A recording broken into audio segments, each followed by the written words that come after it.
यहाँ पर एक जादूगर एक लड़की को बुला के बोलता, अभी भाइयों बहनों ये लड़की हवा में उड़ेगी, राइट। इसे कहते हैं मैजिक ट्रिक। क्या ये मैजिक टेक्निक नहीं होती, मैजिक ट्रिक, ठीक है कि नहीं? क्यों? क्योंकि उसके अंदर कुछ वो दिखाएगा और कुछ छुपाएगा। हम सब जानते हैं वो झूठ बोल रहा, जानते नहीं जानते? पर उसका काम लड़की को उड़ाना नहीं, आपको मनोरंजन करना है। आप बोला अंकल इतना ही लड़की हवा में उड़ी तो स्टेज पे क्यों यहाँ उड़ा के दिखाओ, मेरे घर पे भी पतंग करो उड़ा। इस दीदी को बोलो उड़ती उड़ती बाहर जाए, है ही नहीं? केवल वही क्यों देखिए, क्योंकि that is called magic trick. लेकिन एक साइंटिस्ट कहता है, रॉकेटरी मूवी देखी है कि नहीं?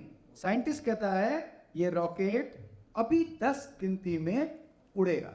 अब बताओ सच बोल रहा है झूठ बोल रहा है? सच। It is called scientific technique. वहां पर टेक्निक काम कर रही, समझ में आ रही बात? ट्रिक्स मत सीख, शॉर्ट ट्रिक्स द्वारा अध्ययन नहीं, right technique. You don't need tricks, you need right technique. Right technique क्या होती है? Tool box. क्या होती है?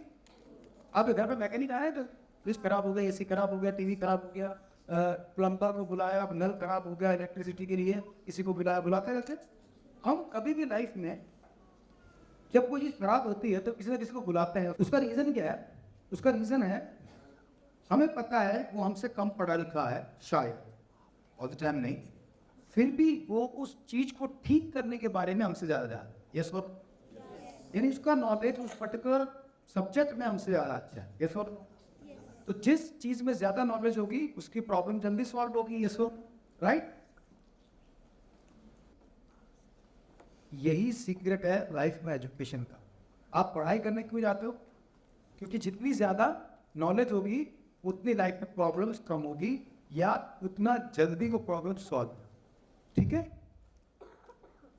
लेकिन जब वो मैकेनिक आपके घर पे आता है तब उसके दिमाग में प्रॉब्लम को सॉल्व करने का नॉलेज होता है, लेकिन उसके हाथ में क्या होता है? और उसके हाथ में क्या होता है? Can you guess? Tool box. Yes. Imagine एक मैकेनिक आया लेकिन टूल बॉक्स लेके नहीं आया, तो क्या वो नॉलेज होते हुए ठीक कर सकता है? Answer is no. इसी तरह से नॉलेज इंपॉर्टेंट है, पर नॉलेज को एक्शन पे लाने का टूल भी इंपॉर्टेंट है। आपके अलग अलग सब्जेक्ट को पढ़ाने का टीचर अलग अलग है, तो उस सब्जेक्ट को याद करने का तरीका भी अलग अलग होना चाहिए, राइट? उसका भी टूल होना चाहिए। और उस टूल बॉक्स का नाम होता है ब्रेन साइंस, जो आपको आसान बनाती है, आपके ब्रेन को कंप्यूटर जैसा बनाती है। एग्जाम में ज़्यादा मार्क्स आते हैं, पढ़ाई करना में रिड्यूस करके भी ज़्यादा अच्छे मार्क्स आते हैं। और इसके साथ साथ लाइफ में मल्टी स्किल्स आप सीखते हैं। अब एक और चीज़, आप में से कितनी तरह का डिक्शनरी है? Please raise your hands. इसको पूरी याद नहीं है? Can you imagine? Brain science इतना पावरफुल साइंस है कि some people manage to memorise the entire dictionary with the help of one method.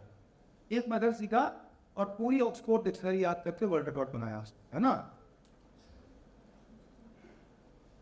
आप ही की तरह एक वर्कशॉप में एक बच्ची के साथ एक पेरेंट बैठे थे, राजेश कुमार जी। उन्होंने भी सीख लिया बच्ची के साथ, और उसके बाद अपने बच्चे को मोटिवेट करने के लिए 35 कंपटीशन एग्जाम्स क्रैक करके दिखाए एक साल, इंक्लूडिंग IAS प्री, जबकि वो बिजनेसमैन तब भी। उन्होंने साबित कर दिया कि ब्रेन अगर आपका कंट्रोल में तो एग्जाम सबसे आसान चीज़ है लाइफ में करने की, जिसकी सबसे ज़्यादा टेंशन ले। इसको मैं साबित करता हूँ अभी, और साबित करने के लिए एक वर्ड है, दैट इज क्रिसमस। पूरा बताएंगे नहीं, इट इज अभी किसी को जानेंगे 5 मिनट्स to 10 मिनट्स और होगा, है ना? स्टार्टिंग में थोड़ा सा देर लगेगी स्टार्ट होने में, तो एंड भी होगा उसके अकॉर्डिंग। तो 5 मिनट अगर आप बैठेंगे तो समझ पाएंगे कि ये कैसे काम है। CRISMAS। C stands for concentration, R for ridiculous thinking, I for imagination, S for sleep management, M for mnemonic science, A for association, S for science of thinking।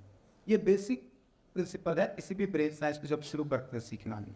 इस प्रिंसिपल की डिटेल जानकारी आपको घर बैठे मिलेगी हमारे एप्लीकेशन से, लेकिन कुछ चीज़ें मैं बता देता हूँ आपको। सी फॉर कॉन्सेंट्रेशन, लर्निंग के लिए ज़रूरी है कॉन्सेंट्रेशन, बट कॉन्सेंट्रेशन पढ़ाई में डिस्टर्ब रहता है और बाकी चीज़ों में अपने आप ही अच्छा हो जाता है। कैसे? क्योंकि आप पढ़ाई में कॉन्सेंट्रेशन को इंटरेस्ट के साथ नहीं जोड़ पाते। इंटरेस्ट के साथ कैसे जोड़ेंगे? उसके लिए करना पड़ता है रिडिकुलस थिंकिंग, अजीब सोच। जैसे कार्टून बच्चों को क्यों पसंद होते हैं? क्योंकि वो अजीबोगरीब होते हैं। मूवीज क्यों पसंद होती है? क्योंकि वो रियलिटी से थोड़ी सी डिफरेंट होती है। बाहुबली मूवी में अमरेंद्र बाहुबली के बेटे का नाम क्या था? महेंद्र बाहुबली। अमरेंद्र बाहुबली का भाई जो विलेन था उसका नाम क्या था?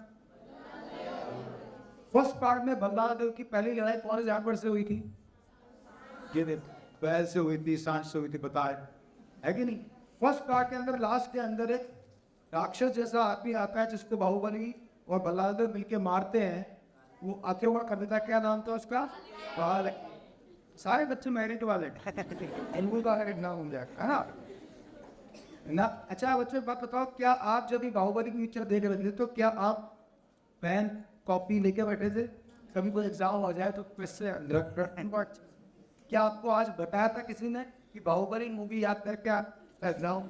नहीं ना, राइट? तो इंटरेस्ट और रिडिकुलस थिंकिंग ये बहुत इंपॉर्टेंट चीज है। और सबसे बड़ी विशेषता जो होती है आज उस कॉन्टेंट में जो आपको तुरंत याद होता है, उसमें 3 बातें होती हैं। पहला विजुअल होता है, क्या होता है? इमेजिनेटिव।